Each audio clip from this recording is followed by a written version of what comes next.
Hey folks, Baba here.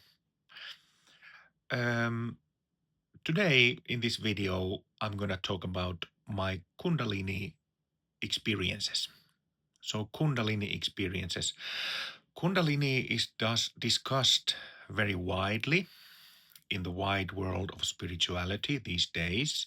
You can find all kinds of things named and called Kundalini, and uh, this is exactly the reason why I wanted to talk about this to clarify what Kundalini is, what Kundalini cultivation is, and just to clarify this topic because I've seen over the years that there are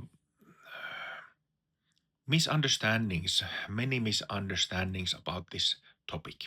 Okay, so uh, my experiences about Kundalini. Um, I started practicing Kriya Yoga in a traditional lineage in 2006. And then for the next 5 years until 2011, when my first awakening experience happened in November 2011, for 5 years in Kriya Yoga practice, where you balance the left and right channels and then activate the central channel, I had countless experiences of the um, Kundalini Shakti, root energy, pure root energy arising from the bottom of the pelvic floor up the central channel to various heights in the central channel. Um, so I was practicing quite a lot. These were my retreat years, so I was practicing quite a lot those days, 8 hours or more every day, doing the actual sitting practice.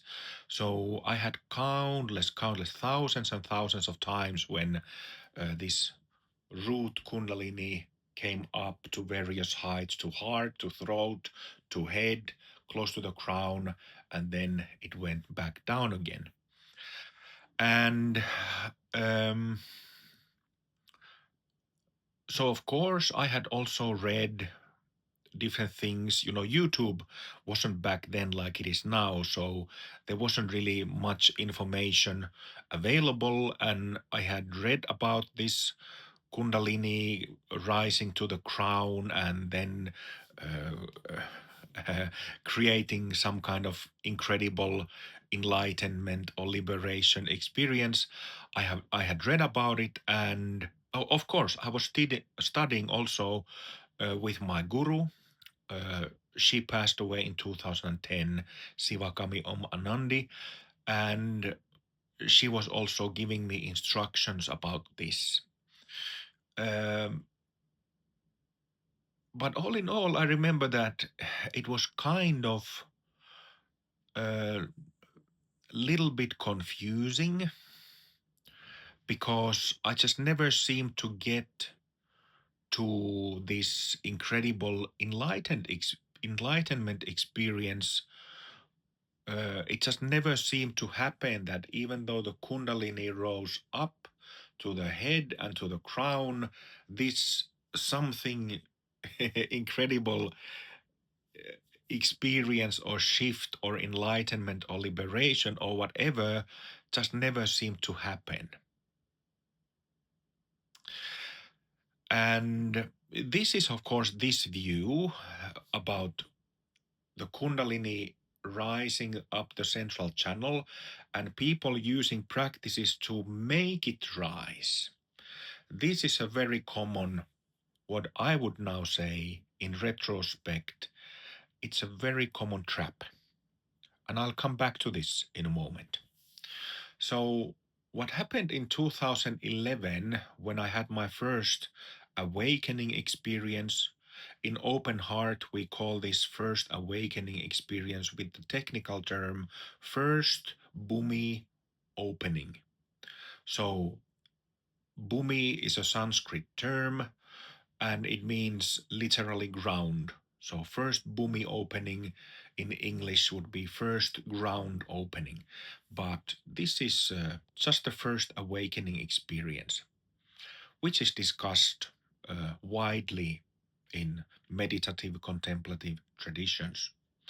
So what happened in 2011 was that my guru Sivakami had already passed away the previous year, and I was by that point I had kind of a bit clear enough understanding about that I had experienced lots of samadhi states, this unification of body mind in my Kriya Yoga practice, in my meditation, but this kind of shift, this awakening that many people discuss, this hasn't happened to me. And I shared this problem to my Dharma sister, who's an Indian lady, Devamani, Devi is her name.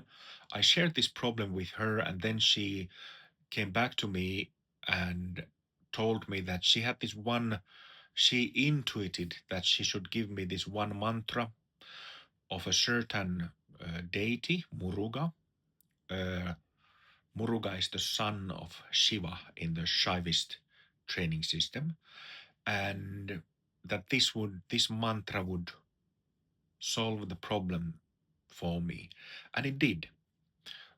So my first awakening happened in a way that she gave me the mantra, she gave me initiation for the mantra, and then when I first tried, I sat down in meditation and I chanted the mantra a few times. The following happened. So, so in my case, it happened through Muruga mantra, but uh, to other people, it happens through self inquiry, through other mantras, through silent meditation, through bhakti yoga practice. And in open heart, we have a specific technique called the two-part formula to generate this first awakening experience. But what is universally true, uh, regardless of the practice or the technique that one practices and which leads to awakening, uh, universally to everybody who awakens, there's a shift. There is clearly before and after. So, what I mean by before and after is that something really changes in your mind, in your psyche, in your mental, emotional, conscious system. There is clearly before and after. There is a shift. And this shift is awakening, or what we call by the English word awakening. So what happens universally is that, uh, and again here it is important to note that, like if you, there are people in the non-duality scene who do self-inquiry. There is no mention of Kundalini at all, or rarely non-dualists speak of Kundalini. Actually, now that I said it, I just remembered that Ramana Maharishi from Arunachala, who's a legend who kind of started the whole non-duality scene. Well, he wasn't the founder of the non-duality teachings. He's just kind of the modern father of the non-duality movement. But he actually said the same thing that Sivakami told me, and what I've verified in my own experience, and what I've seen in um, my students' practice when they have this first awakening. So what happens to Kundalini is that uh, it, this happens within few seconds, like 2-3 seconds. So it's a very quick energetical event that takes place when awakening happens. The Kundalini shoots up the central channel, up through the crown, reaches 5-6 meters above the head, where where the upper end of the vertical energy pillar is, we call this Bhumi pillar in open heart. So Kundalini shoots up the central channel through the crown, then to 5-6 meter height, touches the highest center, highest chakra there, comes back down through the crown, down the central channel to the heart, and there it dissolves and disappears. After that, when this first awakening happens and when this up, down, and heart dissolving, when that happens, one never has, what do you call it in English?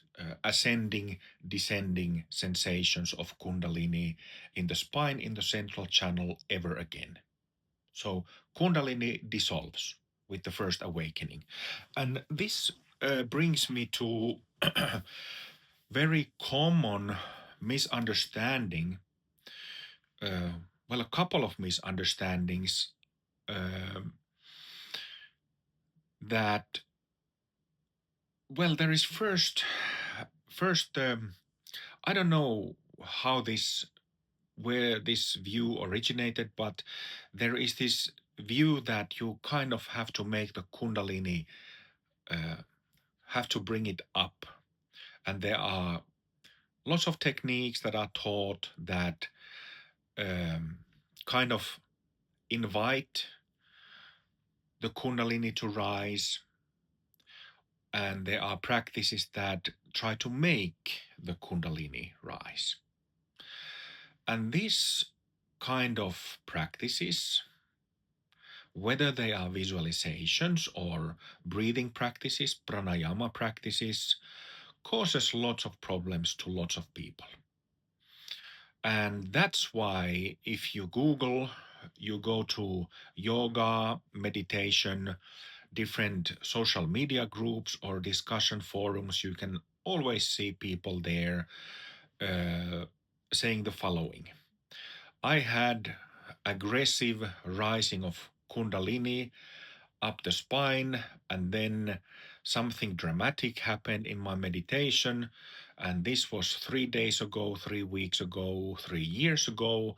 And since then, I've had number of problems, perhaps like physical uh, problems in the physical body, some illnesses and ailments, emotional problems like just emotional chaos, like emotional disturbance all the time, or just being distracted all the time. So there are lots of people who have this problem due to this shocking Kundalini experience, because they have done some practice, maybe some uh, forceful hatha yoga practice, forceful breathing practice, or some practices to try to get the Kundalini up, because they have been after that liberation, enlightenment, this major experience. Okay, these problems, this Kundalini syndrome, like it's called, these problems are not caused by Kundalini. This is a very, very wide misunderstanding, misconception, and this has absolutely nothing to do with Kundalini Shakti, the Kula Kundalini, the root Kundalini. This has nothing to do with Kundalini. So what happens here? The first of all, Kundalini Shakti, like the term Shakti implies, it is pure energy. It is pure potential. It is expression of our uh, inherent pure nature. Call it Buddha nature, likeness with God, likeness with Krishna, likeness with Christ, whatever you call it. It's this. It's an aspect of our pure nature, and our pure nature doesn't take orders. Let's put it this way: it doesn't take orders. What I mean by that is that you cannot manipulate it. You cannot manipulate it. And what that means is that uh, if you are in a selfish state of mind, I want to get my Kundalini up to have an amazing experience.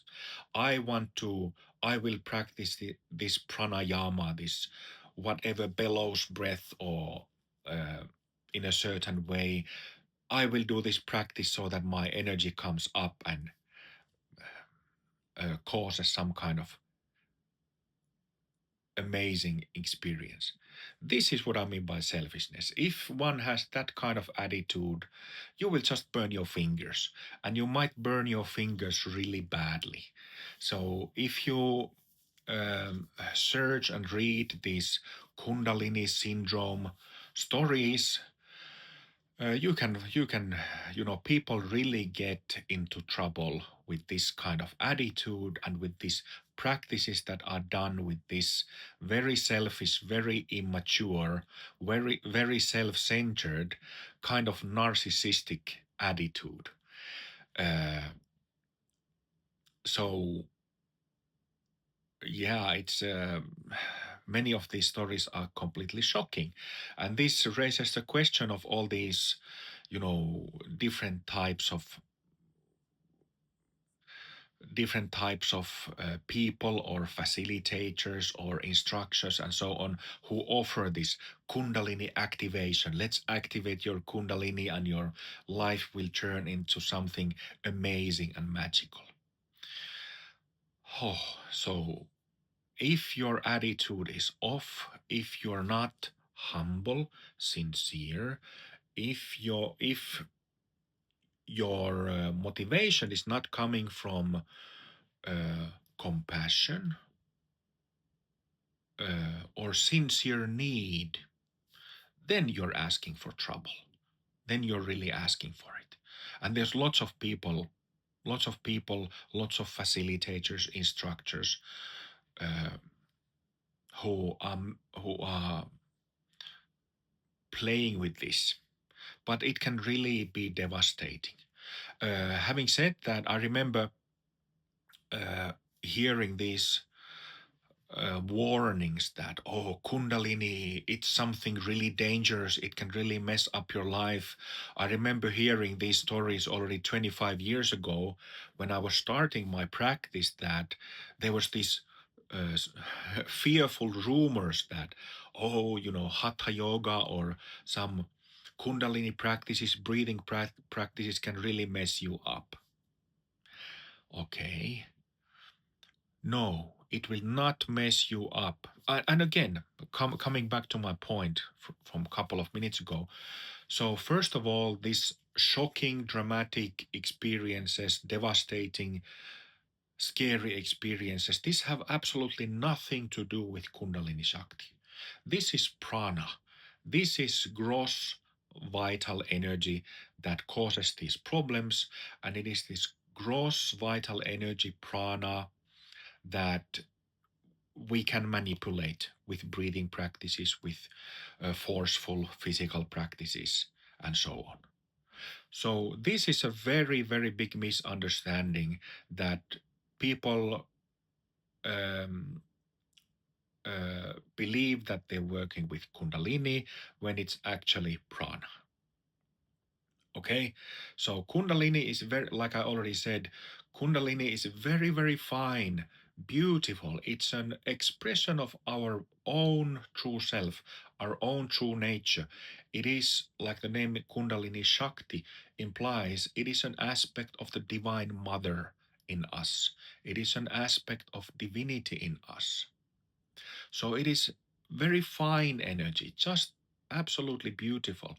But this prana, it's gross vital energy that is also, in a sense, uh, expression of the divine, expression of our true nature. But the difference there is that prana uh, doesn't automatically operate under this beautiful nature. So prana is affected by samsaric habits, self-centered, self-deluded habits based on self-delusion. So that's the difference there. So, like I said, prana, vital energy, breath energy can be manipulated through different practices, but you cannot do that with Kundalini Shakti or any other Shakti. And what I mean by any other Shakti is that we can think, for example, any deity like Ganesha, like Saraswati, like Shiva from the Hindu pantheon, or we can think of Avalokiteshvara, Manjushri, Vajrasattva, or any from the Buddhist pantheon. So if I'm sit in meditation and I say, okay, now I want to make this Ganesha appear to me, or I want to have a like vision or darshan of Ganesha. I'm kind of exaggerating this selfish attitude, but if you have that kind of attitude, I want to take control of Ganesha. I really want to kind of use it in this selfish manner. You're not gonna have Ganesha's darshan. You're not gonna. You will just again burn your fingers with prana. And for a moment, you know, this is problematic because for a moment you will have some energetic experience when you make commandments like that. You will feel that, oh, something is now really happening when you do practices with this attitude, but sooner or later you will burn your fingers and it might mess up your whole system for long period of time. Um, So, what happens with the first awakening experience, whether you know of Kundalini Shakti or not, the Kundalini shoots up through the crown, up and goes and briefly touches the highest center above the head, 5-6 meters above the crown, and then it comes back through the crown, comes to the heart and dissolves. And then the first Bhumi chakra here behind the eyes, which uh, opens or this chakra partially dissolves, that's where the shift happens. I've written a book about this Awake Handbook of Awakening. You can get it from the Open Heart website. I've spoken about this extensively on Open Heart videos and in the episodes of Lion Faced Guru podcast. So if you're interested about this, check it out. Check out those materials. Two-part formula, Awakening, Open Heart YouTube channel, Lion Faced Guru podcast. But what I wanted to add in this video is to briefly, I spoke about people who have lots of problems with this Kundalini syndrome, which again has nothing to do with Kundalini, has everything to do with prana, gross vital energy. What to do then if you have these problems? You have to first of all educate yourself in a way that the path of awakening, path of enlightenment, path of spirituality should come from sincerity, sincere and humble attitude. So if you come with a bossy attitude, that's what gets you into trouble. That's what got you into trouble in the first place, this samsaric existence. So first of all, your attitude has to be right. And this will already correct many mistakes and remove many, how do you say, potential problems. It will remove many problems. So, first, correct your attitude. Do it for the right reasons. Coming from the heart, coming from sincerity, coming from the attitude where your head is bowed down, not from the attitude of, oh, I'm the new boss, I'm the new king here. Okay, a bit exaggerating. Um, so that's the first thing to do. Correct your attitude, and then Whether you are a Christian or a Buddhist or a Hindu, so whether you're praying, whether your spiritual ideal is Jesus or Krishna or Babaji, or whether your spiritual ideal is Buddha Shakyamuni or Guru Padmasambhava, whoever you look up to, or if you want to pray to God, want to pray to Buddha nature, want to pray to Param Atman, whatever is your spiritual ideal, pray sincerely. Pray from your heart. Beloved God, please bless me.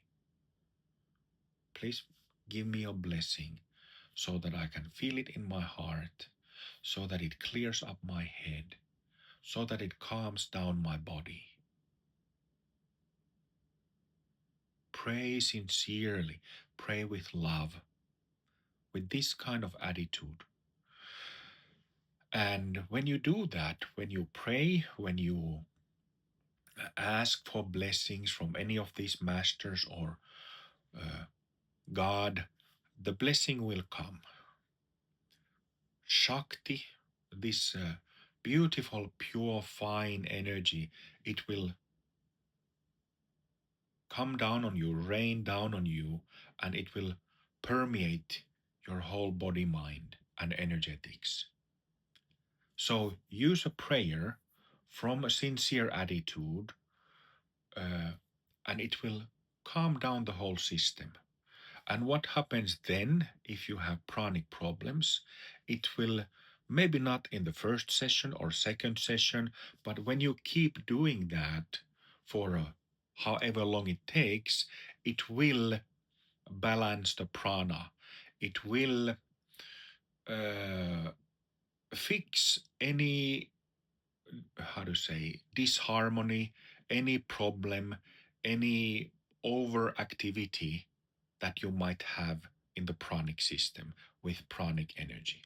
It will simply balance it because Shakti is much finer.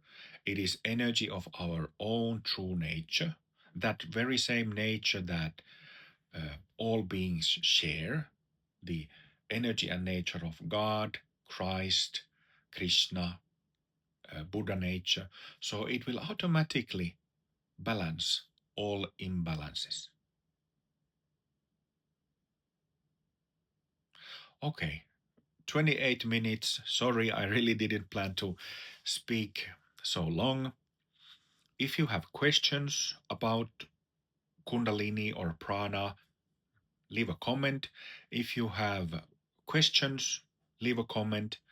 Thank you very much for listening and see you in the next one. Bye.